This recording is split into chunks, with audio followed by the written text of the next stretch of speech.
Hello, नमस्कार, आदाब, सत श्री अकाल और अस्सलाम वालेकुम। मैं हूं मोहम्मद अहमद काज़मी, लेकर आया हूं खास प्रोग्राम आपके रूबरू। खास मैं इसलिए कह रहा हूं कि आज बहुत ही अहम बातें होने जा रही हैं। डॉक्टर तस्लीम रहमानी साहब हमारे साथ हैं। मीडिया स्टार वर्ल्ड लगातार आपको इजराइल फिलिस्तीन जंग की अपडेट और कुछ जानकार लोगों से मुलाकातें करा रहा है। मकसद यही है कि आप बराह रास्त समझें कि हालात किस तरफ जा रहे हैं। इस वक्त जो एक जो एक बड़ी खबर है वो ये कि इजराइल को खौफ है कि ईरान उस पर हमला कर सकता है। दमिश्क में होने वाले हमले के जवाब में अमेरिका के भी कुछ बड़े लोग इजराइल पहुंचे हुए हैं राय मशवरे के लिए, जिसमें सेंटकॉम के सरबराह भी हैं, फौज के सरबराह। और उसके अलावा भी कोशिश ये हो रही है, ताज़ा खबर यह है कि चीन से अमेरिका ने कहा है कि किसी तरह से ईरान को मनाओ कि वो हमला ना करे।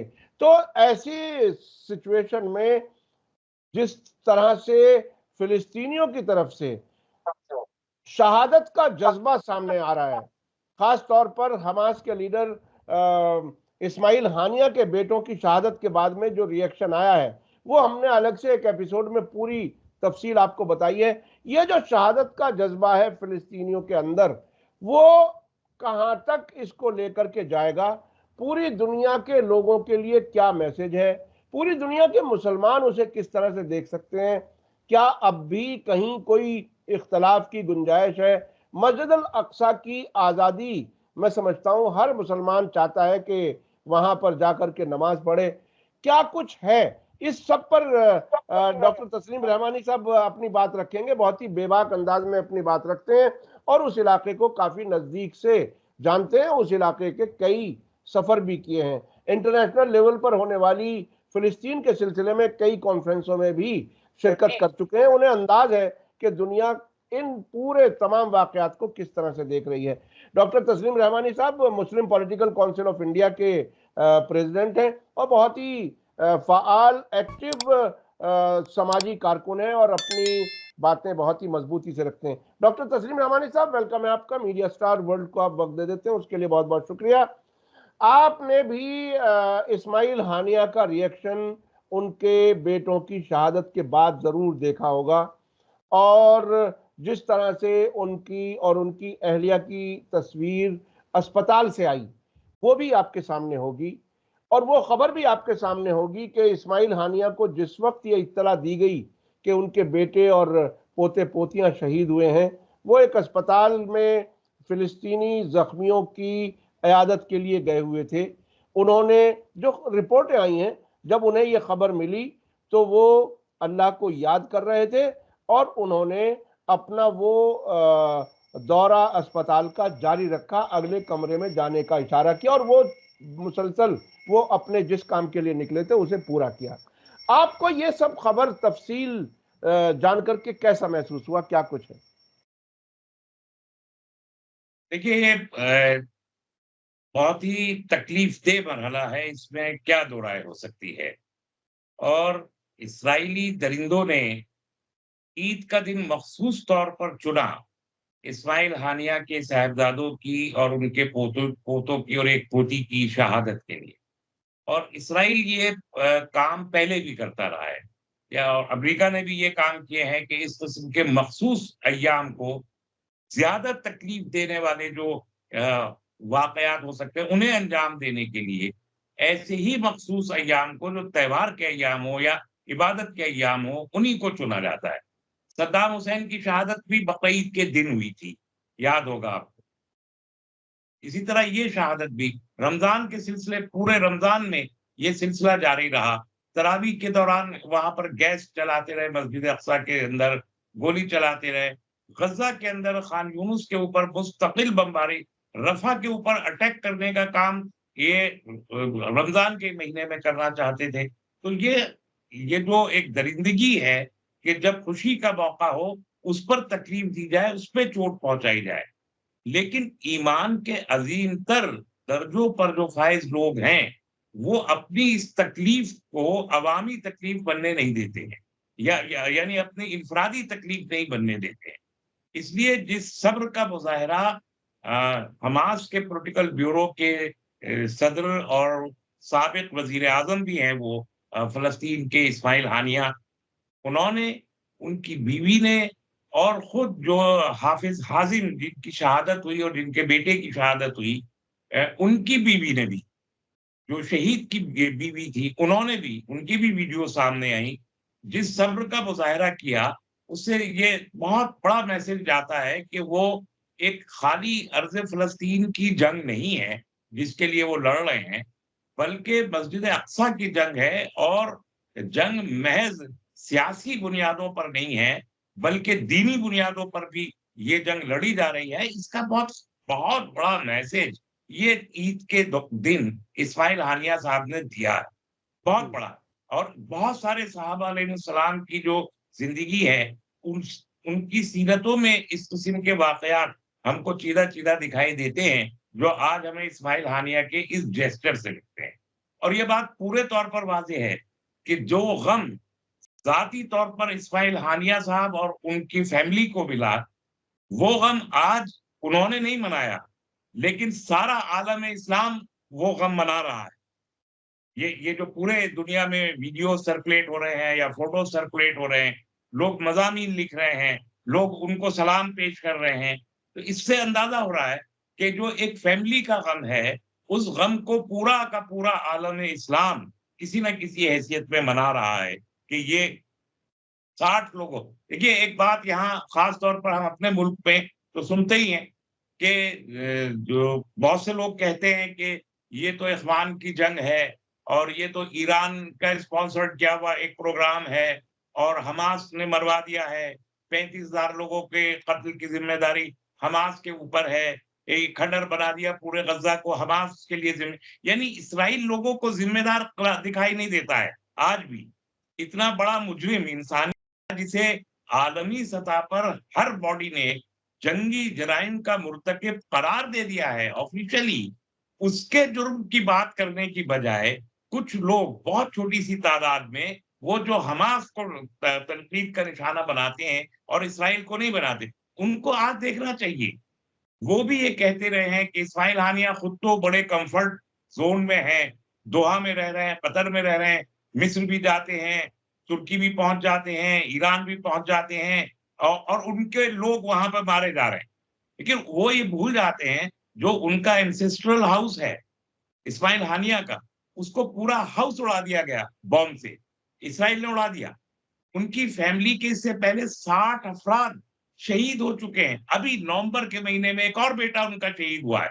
उस पर भी उन्होंने उसी सब्र का इज़हार किया है। और आज फिर उन्होंने यही कहा कि जो 40,000 के करीब 35,000 40,000 लोग फ़लस्तीन में शहीद हुए हैं, उनसे अलग नहीं है ये शहादत। वो भी मेरी ही औलादे हैं जैसे ये है। तो मैं उनका गम जैसे मना रहा हूँ वैसे ही इनका मना। तो एक कायद की निशानी ये है कि उसे अपना गम, अपने कौम के गम उसको ज़्यादा महसूस होता है अपने ज़ाती गम के मुकाबले में। और सही कायद की पहचान ये है कि वो अपने ज़ाती गम को कम महसूस करे और उम्मत के, अपनी कौम के गम को ज़्यादा शिद्दत से महसूस करे। उसका इज़हार उन्होंने किया है। तो उन लोगों को जो ये तनकीद करते हैं, उन्हें इन हक़ाइक़ को भी जानना और समझना चाहिए कि हमास की लीडरशिप, इस्माइल हानिया साहब का तो सामने आया है, ये सबके सामने है। चूँकि ईद के दिन हुआ तो और एग्ज़ैजरेट होके हमारे सामने ये फैला है। लेकिन हमास की कौन-सी लीडरशिप है? लीडरशिप के वो कौन अफ़राद हैं, जिन्होंने ये गम नहीं उठाए हैं? उन्होंने, सबने ये गम उठाए हैं। किसी न किसी सूरत में जो दूसरे लीडर्स हैं, उनकी शहादतें भी हुई हैं। वो लीडर शहीद हुए हैं। इस्माइल हानिया खुद एक मोस्ट वांटेड इस्राएली लिस्ट में है। कहीं भी उनको वो अपने जो उनका मूवमेंट है, वो अपना मूवमेंट छुपा के चलते हैं, सिक्योरिटी में चलते हैं। लेकिन और जो दूसरे लीडर्स हैं, उनकी तो शहादतें हुई हैं। इसी तरह ये जो दमिश्क में हमला हुआ है, उसमें जो लोग शहीद हुए हैं, वो कोई छोटे लोग तो नहीं हैं। वो भी बहुत बड़े एक्सपर्ट्स हैं, आर्मी के एक्सपर्ट्स हैं, जिनकी शहादत दमिश्क में ईरानी एम्बेसी के अंदर हुई। कासिम सुलेमानी की शहादत, कोई मामूली शहादत तो नहीं थी।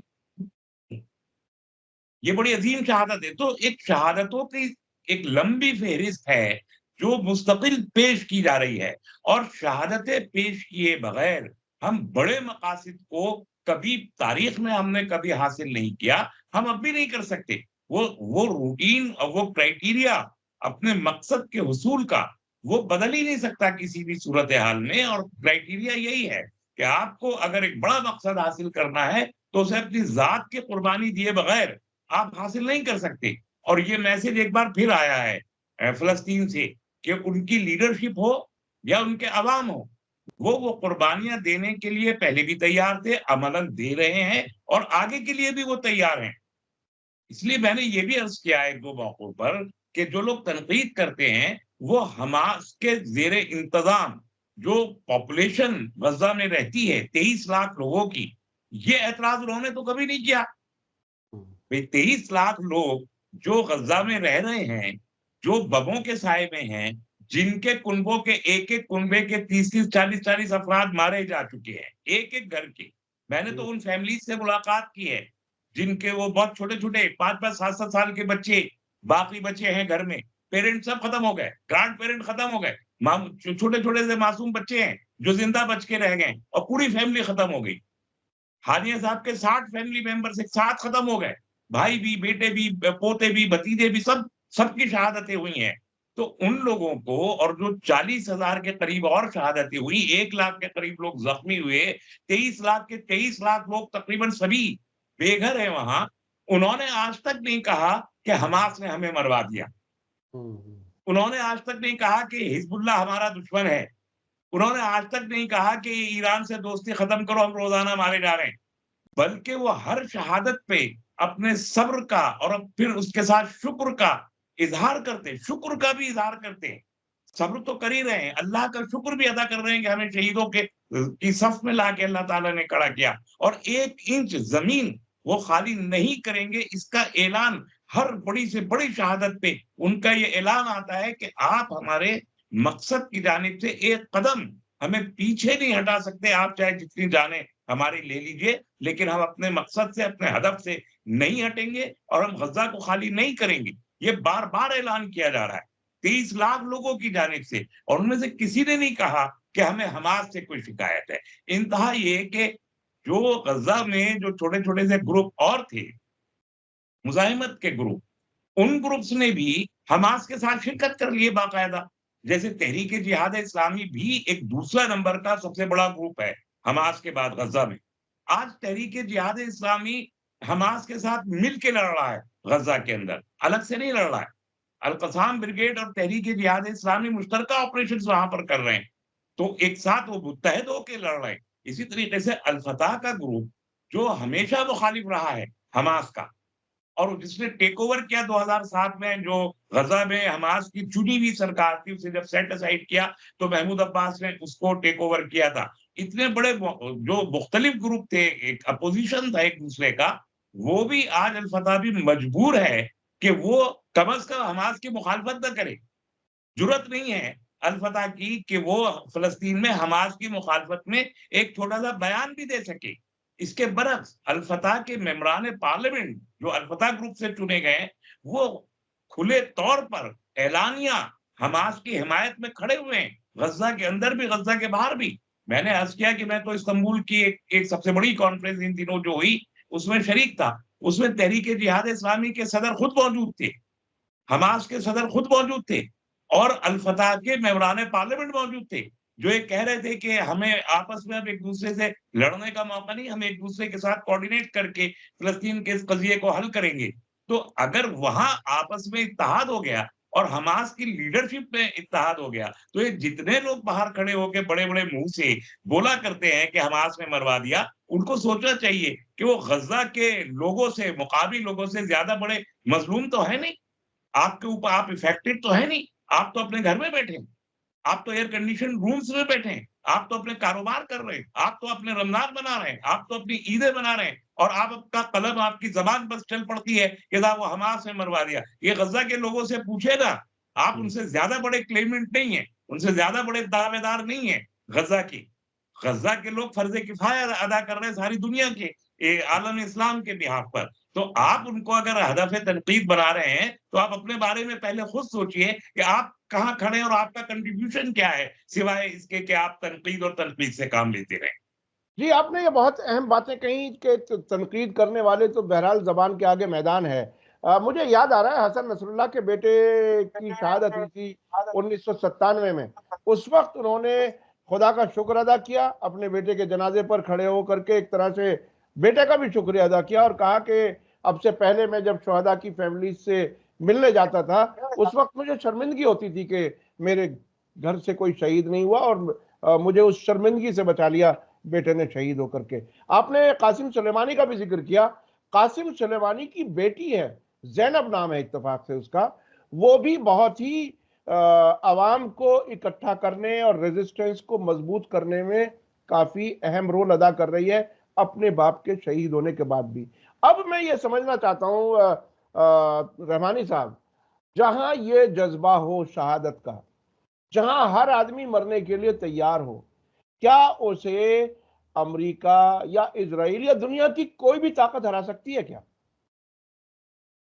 कैसे हरा सकती है? आप बताइए ना, 6 महीने गुज़र गए और यानी दुनिया की जो सुपर पावर कहलाई जाती है, सबसे बड़ी ताकत अमेरिका, लड़ाई तो उससे हो रही है बराह रास्त। और अब जो बयान आए हैं, कल और परसों ही जो बयानात आए हैं, आपने सुने, उनसे ज़ाहिर हो रहा है कि अमेरिका जो कुछ दिन पहले जब इन्होंने वीटो नहीं किया था यूएन सिक्योरिटी काउंसिल में, तब लोग कह रहे थे साहब अमेरिका का मौक़िफ़ बदल गया और अमेरिका जो है वो इज़राइल के और इनमें आपस में ठन गई। और तो हमने उस वक़्त भी कहा था कि ये तो बहुत वक़्ती चीज़ है और एक ये सियासी हिकमत के अलावा कुछ नहीं है। अब इस्राइल ईरानी एम्बेसी पे दमिश्क में हमला करके जिन 13 लोगों को शहीद किया है, उसके बाद क्या बयान आ रहे हैं अमेरिका के? अमेरिका का बयान ये आ रहा है कि साहब ईरान को समझाइए कि वो जो है वो हमला ना करे, वरना हम जो है वो हम खुल के कहा गया है, जो बाइडेन ने बहुत खुल के कहा है कि हम तो एक आहिनी दीवार बन के इस्राइल के साथ खड़े होंगे। ये बहुत वाज़ेह बयान है, इससे ज़्यादा वाज़ेह लफ्ज़ों में बात नहीं कही जा सकती कि अमरीकी सदर कह रहा है कि हम आहिनी दीवार बन के इस्राइल के साथ खड़े होंगे अगर कोई ईरानी हमला होता है। और चीन से भी और तुर्की से भी और सऊदी अरब से भी सबसे कहलवा रहे हैं एंटनी ब्लिंकन साहब के साहब, आप अपने असर और रसूख का इस्तेमाल करें कि ईरान जो है वो कोई रिटेलिएशन ना करे।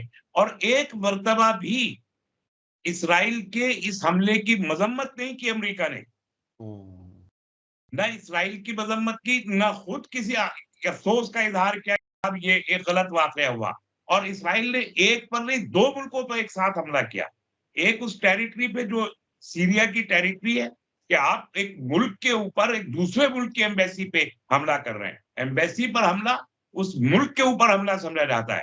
तो एक तो आपने इस्राइल की जो आज़ादी है, सीरिया की जो आज़ादी है, उस पर नक़ब लगाई और दूसरे आपने ईरानी एम्बेसी पे हमला करके ईरान पे हमला किया। तो 2 मुल्कों पे एक साथ हमला करने की ये जुर्अत जो इस्राइल ने ये दिखाई है, उसके उससे नहीं कह रहा कोई, ये हाँ। अमेरिका वगैरह, कि साहब ये आपने गलत किया, ये आपने क्या कर डाला, ये आपको नहीं करना चाहिए था, ये इंटरनेशनल कन्वेंशंस का वायलेशन है, ज़ालिमाना हरकत है, माफ़ी माँगिए, इस इनके बयान आने चाहिए। वो सारे बयान नहीं दिए। और कहा कि हम अप्रूव करते हैं, ये हुआ। तो आप एक तरफ उस जारहियत को अप्रूव कर रहे हैं और दूसरी तरफ आप दुनिया से कह रहे हैं कि ईरान को समझाइए कि वो ज़रा तहम्मुल से काम ले। भई ये क्यों तहम्मुल से काम ले? तहम्मुल से आपको उनको कहना चाहिए था कि भई आप तहम्मुल से काम लीजिए, आपने गलत किया।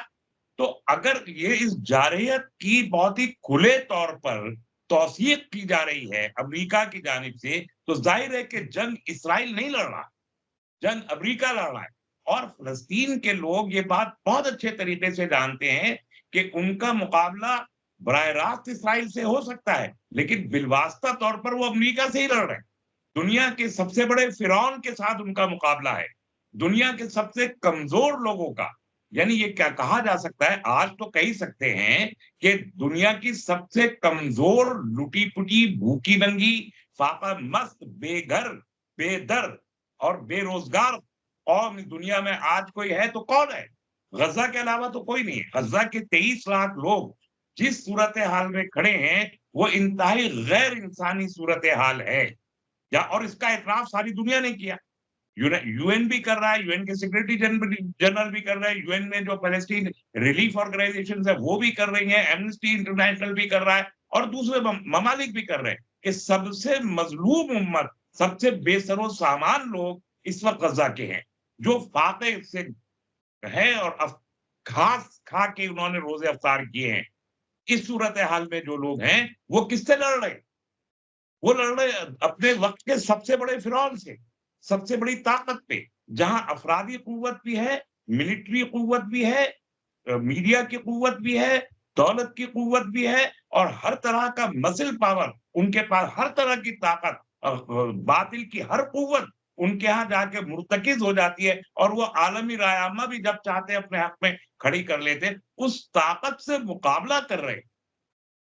7वां महीना चल रहा है, हज़ारों जानें चली गई, अवाम की भी, लीडरशिप की भी, घर बर्बाद हो गए। लेकिन इसके बावजूद अगर वो ये कह रहे हैं कि हम सब के सब मर जाना पसंद करेंगे, गज़ा छोड़ना पसंद नहीं करेंगे। तो ऐसी ताकत जिसके पास अब खोने को कुछ भी ना बचा हो, एक कपड़े तन पे पड़ा हुआ कपड़े का एक धज्जी तक ना बची हो जिसके पास, खोने के लिए, उसको तो जंग लड़ के पाना ही पाना है। खोना तो कुछ भी नहीं है अब, कुछ बचा ही नहीं है खोने को।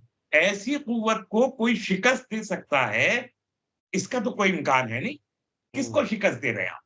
हुँ, हुँ, आप अगर इतने ताकतवर हैं और इतने मज़बूत आप हैं, तो आप लड़ किससे रहे हैं? आपको शर्म नहीं आती? दुनिया के कमज़ोर तरीन लोगों से जिनके हाथ में हाथ ऊपर उठाने तक की क़ुव्वत नहीं है, आप उनसे लड़ रहे हैं इतने ताकतवर होके। भई आम हम अपनी ज़िंदगी में भी देखते हैं कि मोहल्ले का जो सबसे बड़ा गुंडा होता है, वो सबसे कमज़ोर इंसान पे हाथ नहीं उठाता। वो आम तौर पे कोशिश करता है बराबर वाले से लड़े। हुँ, हुँ, बराबर वाले से लड़ने की ज़रूरत नहीं है। हुँ, आप जाके सीधे-सीधे लड़िए ना चीन के साथ, हुँ, तो हुँ, आपको पता चले केबीसी के साथ होते हैं। आप जाके लड़िए ना रूस के साथ, तो आपको पता चले कि आप कितने पानी में खड़े हैं और कितने ताकतवर हैं। आप उनसे लड़ रहे हैं जिनके पास कुछ है ही नहीं और वो कह रहे हैं कि आप हमको हरा नहीं सकते।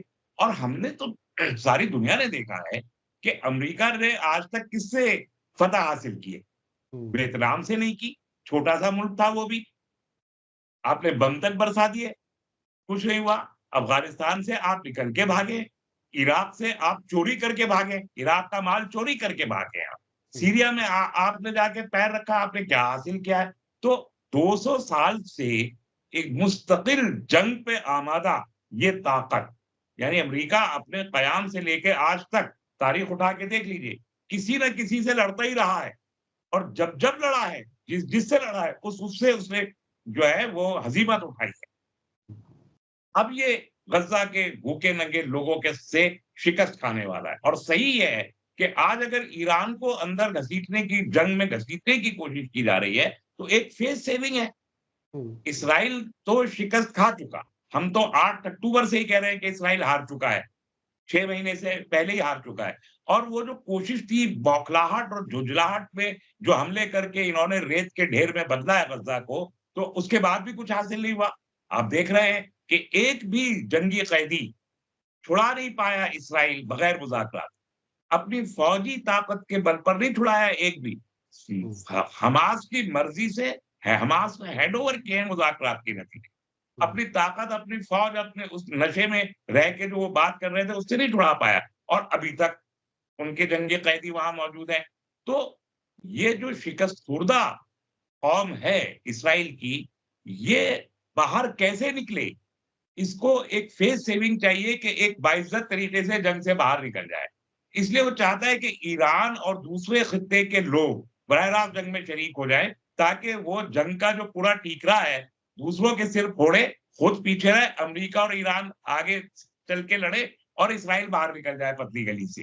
हुँ, तो एक हुँ, पतली गली से निकलने की एक कोशिश है कि हुँ, ईरान के ऊपर हमला करो, ईरान की एम्बेसीज को तोड़ो-फोड़ो, वहाँ पर लोगों को शहीद करो, प्रोवोक करो और प्रोवोकेशन में ईरान हमला करे, उसका जवाब अमेरिका दे और फिर बाकी की जो पूरी मुस्लिम दुनिया है, उसमें जो भी आ सकते हैं वो ईरान के साथ खड़े हो और पूरी यूरोपीय दुनिया अमेरिका के साथ खड़ी हो और एक तीसरी जंग का समा बने और उसमें से इस्राइल रपट के बाहर निकले।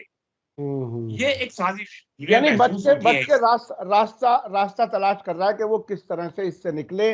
लेकिन साहब बिल्कुल। इसमें एक चीज़ बहुत ही अहम बात ये है कि ईरान को डायरेक्ट जंग में शामिल करने की कोशिश ईरान ने अभी तक भी ये ऐलान नहीं किया। ईरान ने ये कहा कि इज़राइल की एम्बेसियाँ दुनिया भर में महफूज़ नहीं हैं। और फौरन ही इजरायली मीडिया ने यह कहना शुरू कर दिया कि वो डायरेक्ट अपनी जमीन से हम पर हमला कर सकता है। और अब अमरीकी खुफिया एजेंसियों के जरिए भी ऐसी रिपोर्ट जारी करा दी, ब्लूमबर्ग ने भी ये कह दिया, वॉल स्ट्रीट जर्नल ने भी ये कह दिया खुफिया रिपोर्टों के मुताबिक। तो क्या अमरीका भी यही चाहता है कि ईरान आई जाए सामने? चूंकि जब अमरीकी खुफिया रिपोर्टें आती हैं तो इसका मतलब यह है कि अमरीकी कंसेंट है ये नैरेटिव बनाने में। मैं नैरेटिव की इसलिए बात कर रहा हूं, जब तक ईरान डायरेक्ट हमला नहीं करता तो ये नैरेटिव बनाने में तो अमेरिका भी मदद कर रहा है सर। देखिए, अमेरिका तो नैरेटिव की जंग लड़ रहा है, लेकिन इसराइल का क्या है? पहले इसराइल को एग्जामिन कर लेना। आपने एक एम्बेसी पे हमला करके 13 लोगों को शहीद किया। 28 एम्बेसीज आपकी बंद हो गई उस डर के मारे। अभी जी। आज देखिए 13 दिन हो गए हमला हुए हुए।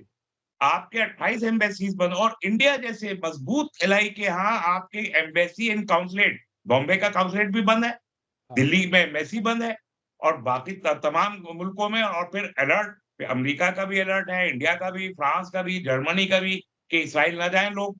और इवैक्यूएशन के प्लान बनाए जा रहे हैं कि इसराइल में जो हमारे शहरी रहते हैं उनको हम कैसे बाहर निकालें।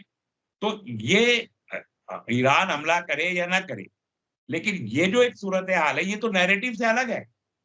आपके एम्बेसी का बंद हो जाना तो नैरेटिव नहीं है। हम्म, ये तो एक हकीकत है ना, कि हम्म, आप एक हमला करके और बैठे दुब के फिर रहे क्या, अब आया मारा, अब आया मारा, अब आया मारा। ये एक सूरत हाल है कि कहीं पिट ना जाए, कहीं मर ना जाए। तो आपने कर तो दिया हमला, लेकिन अब आप जो है वो भागे फिर रहे हैं खौफ के मारे इधर से उधर। जहां तक अमरीकी नैरेटिव का ताल्लुक है, अमरीका भी ये समझता है कि ईरान ऐसी बेवकूफी नहीं करेगा कि बराह रास्त वो कहीं जाके हमला करे। ये मैं समझता हूँ कि बराह रास्त हमला करने का मौका भी नहीं है कि एक कोई इस्राएली तंसीबात के ऊपर अपनी ज़मीन से हमला करे। कहलाइज़ है ईरान की भी, जवाब ज़रूर देना चाहिए। मैं ये मानता हूँ, मेरी ज़ाती राय है ये, कि ईरान को जवाब तो ज़रूर देना चाहिए, इस हमले को नज़रअंदाज बिल्कुल हरगिज़ नहीं करना चाहिए, हम्म, क्योंकि ये वक़्त है। और अगर खुदा ना खास्ता उस जवाब के नतीजे में जो अमेरिका एक और नैरेटिव बना रहा है, ये भी धमकी मैं समझता हूँ कि अमेरिका ये कहे कि हम तो इस्राइल के साथ जो है आईनी दीवार बन के खड़े हैं। तो ये एक हम्म, धमकी है ईरान को, हम्म, इस्राइल को बचाने के लिए, कि साहब आप हमला मत करिए वरना हम आके मारेंगे आपको। इस हम्म, किस्म की एक धमकी है ये, तो इसलिए जवाब तो ज़रूर देना चाहिए। जवाब की हिकमत अमली किस तरीके से होगी, कहाँ से होगा, किस अंदाज़ से होगा, वो है। हम्म, लॉजिस्टिक्स तय करने की बात है, लेकिन हमला करना चाहिए। और फिर खुदा ना खास्ता, बराह रास्त अगर अमरीकी हमला होता है ईरान के ऊपर, खुदा ना खास्ता, और बहुत जिसके इम्कानात भी अभी कम मुझे लगते हैं, अगर वो होता है तो मैं समझता हूँ कि वो भी इन मानों में ईरान के हक में जाएगा कि आधी से ज्यादा मुस्लिम दुनिया आज ईरान के साथ खड़ी होगी, और अवामी सतह पर तो पूरा मुस्लिम अवाम ईरान के साथ खड़ा होगा। क्योंकि इस वक़्त फ़लस्तीन के कज़िये में जो ईरान की हिमायत हमास को हासिल हो रही है, उसने पूरी दुनिया का फ़ोकस ईरान को बना दिया है। और मुस्लिम दुनिया में ईरान के लिए जितनी बड़ी हमदर्दी इस वक़्त मौजूद है, शायद इससे पहले ये इन्क़लाब के वक़्त में भी उतनी बड़ी हमदर्दी नहीं थी, जितनी आज है। तो इस सूरत-ए-हाल का फ़ायदा डिप्लोमैटिकली ईरान उठा सकता है कि वो इस वक़्त किसी भी प्रॉक्सी के ज़रिए इज़राइल की किसी भी इंटरेस्ट को टारगेट अगर करता है और जवाब में हमला होता है, तो दुनिया खड़ी होगी। और जो दुनिया खड़ी नहीं होगी, आलम इस्लाम में से जो लोग खड़े नहीं होंगे, उन लोगों को लान-तान होगी, और उनके जो अवाम है, पब्लिक अपराइज़िंग वहाँ होगी, हम्म, उसके नतीजे में। मतलब मुझे लगता है कि इंडोनेशिया हो या मलेशिया हो या तुर्की हो, ये सब लोग ईरान के साथ खड़े होंगे। एक रिपोर्ट अभी मैं कल देख रहा था, वो कह रहे थे, पाकिस्तान उस सूरत में खड़ा नहीं होगा ईरान के साथ, तो या अफ़गानिस्तान खड़ा नहीं होगा। तो मुझे नहीं लगता कि ये कोई सही बात है किसी भी सूरत में, ये भी प्रोपेगेंडे का एक हिस्सा है। लेकिन अगर सऊदी अरब खड़ा नहीं होता, तो मुझे नहीं लगता कि उसके अवाम जो है उसको चैन से बैठने देंगे। या कम से कम अमेरिका को वो इजाज़त देगा या इस्राइल को कि उसकी एयर स्पेस को यूज़ कर ले ईरान के खिलाफ। ये मौका सऊदी अरब देने की गलती मैं नहीं समझता कि वो सियासी तौर पर ये गलती वो कर सकता है, क्योंकि उनकी दुम पे हूसीज़ बैठे हम्म, यमन के। जी, जी, जी, जी, इस तरह बहरीन की अपराइज़िंग आप देखिए कितने लंबे अरसे तक चली है। तो बहरीन की जो पॉपुलेशन है, मोर देन 50% पॉपुलेशन बहरीन की तो प्रो ईरानियन है। कुवैत की आधी पॉपुलेशन प्रो ईरानियन है। तो ये अगर अपराइजिंग्स होती हैं उस सूरत हाल में, जबकि ईरान के रिटेलिएशन के जवाब में अटैक होता है, अमरीकी अटैक ईरान के ऊपर, तो ईरान तो अकेला नहीं खड़ा रहेगा। आधी से ज्यादा दुनिया तो ईरान के साथ जाके खड़ी हो जाएगी। तो ये ईरान के फेवर में ही जाएगा। और ये नैरेटिव चाहे जितना डेवलप करें, ये बात वो लोग भी जानते हैं। अमेरिकन को भी ये बात मालूम होगी कि कौन लोग खड़े होंगे साथ में और कौन नहीं होंगे। इसलिए बीबीसी की जो रिपोर्ट्स आ रही हैं या ब्लूमबर्ग की जो रिपोर्ट्स आ रही हैं, उन रिपोर्ट्स में ये भी लिखा है कि कौन ईरान के साथ खड़ा होगा मुस्लिम दुनिया में से और कौन खड़ा नहीं होगा। और इंडिया की पोजीशन भी उन्होंने लिखी है कि इंडिया उस सूरत हाल में भी न्यूट्रल रहेगा। तो ये जो इवैल्यूएशन वो है, ये भी नैरेटिव की एक जंग का हिस्सा है कि आप ये कहने की कोशिश कर रहे हैं कि ईरान अकेला खड़ा हो जाएगा, जो फैक्ट्स के खिलाफ है। इसलिए मैं कहता हूं कि ईरान की जानिब से उसी अंदाज का हमला यकीनी तौर पर होना चाहिए जैसा इसराइल ने किया है एक दूसरे मुल्क में खड़े होकर ईरान की एम्बेसी के ऊपर। तो इस तरह का जवाबी कार्रवाई देने के लिए लेजिटिमेट है ईरान भी और सीरिया भी, दोनों। तो मुझे लगता है कि उनको जवाब देना चाहिए फौरन। अच्छा, आपने आपने आने वाले वक्त के पॉसिबल सिनेरियोज की बात की। अभी पिछले हफ्ते आईआरजीसी की नेवल फोर्स जो है उसके कमांडर ने एक बात कही। ये पहली बार आई है इस किस्म की बात, जिसमें उन्होंने कहा कि मुस्लिम मुल्कों की जॉइंट आर्मी हो जो इजराइल के इस नासूर से इसका मुकाबला करे। आपको इसमें क्या कुछ लगता है? मेरा अपना मतलब शायद अभी तक जिस तरह से रेजिस्टेंस फोर्सेस अलग अलग मुल्कों में लड़ रही हैं, क्या आपको लगता है कि उसी को फॉर्मलाइज करके कोई ऐसी इंटरनेशनल फोर्स बना करके कोई शुरुआत कर सकता है ईरान? ये बात ऐसे वक्त पे कही गई है जो बहुत ही सेंसिटिव वक्त है। आप इसे कैसे देख रहे हैं? देखिए, मैंने आप ही के प्रोग्राम में शायद लेबनान से वापस आते ही हम्म, आपके एक प्रोग्राम में मैंने ये बात कही थी। मैंने मुस्लिम मुल्कों की बात नहीं कही थी। हम्म, मैंने ये कहा था कि यूनाइटेड नेशंस की लीडरशिप में एक पीस कीपिंग फोर्स सारी दुनिया के ममालिक पर मुश्तमिल बननी चाहिए, जो गजा में जाके इसराइल के खिलाफ लड़े। आपने जंगी जराइम का मुर्तकिब करार दे दिया ना, हम्म, आईसीजे ने भी कह दिया, यूएन सिक्योरिटी काउंसिल ने भी कह दिया। तो एक जो मुजरिम है, उस मुजरिम के खिलाफ खाली रेजोल्यूशन पास करने से आप मुजरिम को रोक सकते हैं क्या? नहीं रोक सकते। बिल्कुल। जब तक कि उसके खिलाफ फोर्स का इस्तेमाल ना हो। सजा क्या देंगे? आपने जुर्म तय कर दिया, आपने चार्जशीट फाइल कर दी। अब आप उसका कॉग्निजेंस ले रहे हैं, तो आप उसमें कन्विक्शन भी करेंगे ना। हम्म, तो कन्विक्शन करेंगे तो सजा का ऐलान कौन करेगा? कि ये अगर मुजरिम है तो इसको ये सजा मिलनी चाहिए। ये ऐलान तो कहीं हुआ नहीं। हम्म, तो इसलिए हमने उस वक़्त से हम मुतालबा कर रहे हैं और लोगों ने भी मुतालबा उसके बाद शुरू किया कि एक पीस कीपिंग फोर्स बननी चाहिए under the guidance and leadership of United nation. लेकिन अगर यूनाइटेड नेशन जो अमेरिका के इन्फ्लुएंस में रहता है और उसका फंड्स ज़्यादा आते हैं यूनाइटेड नेशंस के पास, वो ऐसा नहीं करता, तो फिर आईआरजी के कमांडर का ये बयान अपनी जगह बहुत पॉजिटिव है कि मुस्लिम ममालिक को तो इतनी गैरत होनी चाहिए कि वो अपनी एक मुश्तरका फ़ौज तैयार करें और वो मुश्तरका फ़ौज जाके गज़ा में खड़ी हो और गज़ा के लोगों के जो रफ़ा बॉर्डर पर जो रोक लगा रखी है इसराइल ने, उस रोक को हटाए और मुहासरे को ख़त्म करे मिलिट्रीली ये वो फ़ोर्स। और आपको याद होगा, मैं आपको फिर याद दिला दूँ, 2015 में तो एक कॉमन आर्मी बनाने की पेशकश आई थी और सऊदी अरब की तरफ से आई थी। 30 मुस्लिम कंट्रीज उसमें शामिल थे। उस वक़्त कहा गया था कि ये टेररिज्म से लड़ने के खिलाफ एक मुश्तरका फ़ोर्स है। ये एक बज़ाहिर एक पब्लिक अनाउंसमेंट था उसके लिए। राहिल शरीफ को जो पाकिस्तान के चीफ ऑफ आर्मी स्टाफ थे, उनको बनाया गया था उसका चीफ ऑफ आर्मी स्टाफ। वो पहले उसका हेड ऑफिस सऊदी अरब बनाया गया था, फिर बाद में वो हेड ऑफिस कतर बन गया था। 29 मुल्कों से शुरू हुआ, बाद में 40 कंट्रीज़ उसका पार्ट बन गए थे। पहले ईरान उसका हिस्सा नहीं था, बाद में शायद ईरान को भी उसमें इंक्लूड करने की बात की। तो 2015 में जो इनिशिएटिव मुस्लिम वर्ल्ड ने लिया था एंटी टेररिज्म के प्लांट पर, आज ज़रूरत है उसको एक्टिवेट करने की। आज लेकिन सर ज़रूरत है उस कॉमन लेकिन आर्मी लेकिन को राहिल शरीफ सर कयादत अभी भी कर रहे हैं, उनको लेके 2000 जाए वो। 2015 में जो कॉलिशन बनाया था सऊदी अरब ने, मार्च 2015 में यमन के खिलाफ बमबारी शुरू कर दी उस फौज ने। वो वो फौज तो इजरायली प्रोजेक्ट पर ही काम कर रही थी। वो अमेरिकी प्रोजेक्ट पर ही काम कर रही थी। नाम दिया गया था वो कोalition का जो सऊदी अरब ने लीड किया, सऊदी अरब और यूएई ने, और उसने यमन को तबाह कर दिया।